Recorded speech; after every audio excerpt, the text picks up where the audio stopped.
Hello! It's been about 3 weeks since I gave an update on the first series book from the George Macy Imagery, and I'm pleased to announce that the book is almost done.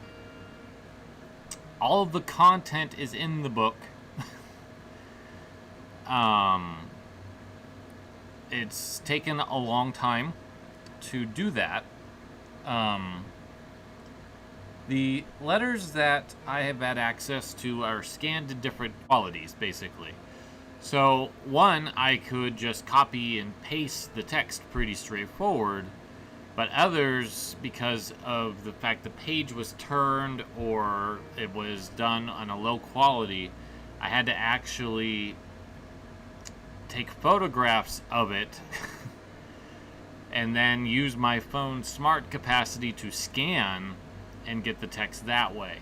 So honestly, the majority of the work these last 3 weeks has been getting all of the 16 monthly letters, all of the information from the quarto, and just putting all of that into the book in the new design. I also wanted to show off the cover.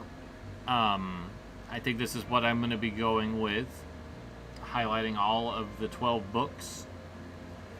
I did redraw this limited editions club logo, and I give proper credit, of course, but I did redraw it to kind of make it up to modern standards in terms of reproducing, and I think it looks quite nice. For the book itself, it's seen some changes. This title page has changed quite a bit since the last time I showed it to you. It's got a little bit more flair to it. I took a couple suggestions on where to put things, and I added the Limited Editions Club logo or slogan, I should say, that they threw into a couple of their early monthly letters. I thought it was kind of nice. So I'm going to kind of skip over a bit of what we did before, but there's a foreword, brief history, the prospectuses. I don't remember if we got too deep into those, but there was 2 prospectuses, a pamphlet and a booklet, basically. And I've reproduced the pamphlet in full and the book, mostly the text. I didn't repeat the breakdown of the books, but I did note if there was anything interesting about them. All of the 4 monthly letters that predate the first series are included. This will be a great resource for people because now they can get the 16 earliest letters of the Limited Editions Club in a modern format and not have to, hunt them down from people online. They'll just be here.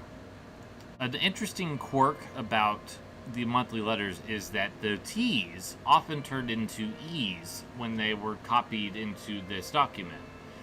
So I really had to fight to eliminate a lot of those. Another thing that one of the devotees kindly pointed out is the quotes. The quotes are now correct for quotations. They're not just the basic ones that were originally in the text. So I appreciate that kind comment. I think it makes the book look a lot nicer. So let's do These Are Grass.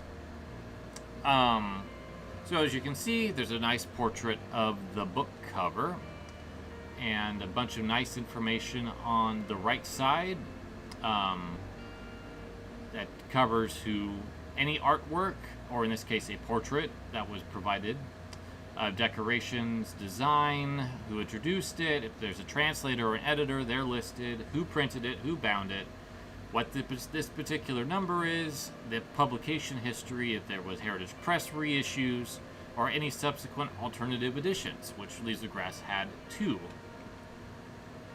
And then the quarto comments are reproduced. Macy commented on 10 of the 12 books, so those are also included. And then we have the monthly letter.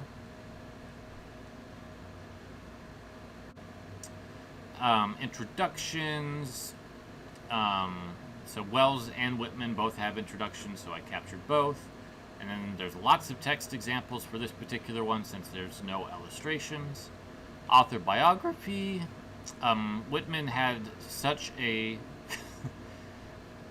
storied career, honestly, and I know a lot about him and I like to talk about him, that he ended up with an extra page. There's notes on the introducers. There's also an artist's bibliography with applicable. Most of the books do have that. This one does not. And then some personal notes. And then etc. kind of captures different stuff. So in this case, I captured the portrait on the title page, the spine. I don't have the slipcase, but if I did, it would be here. And then in this case, I just had some notes about Macy's quarto thoughts that I took from the blog. Artist bibliography,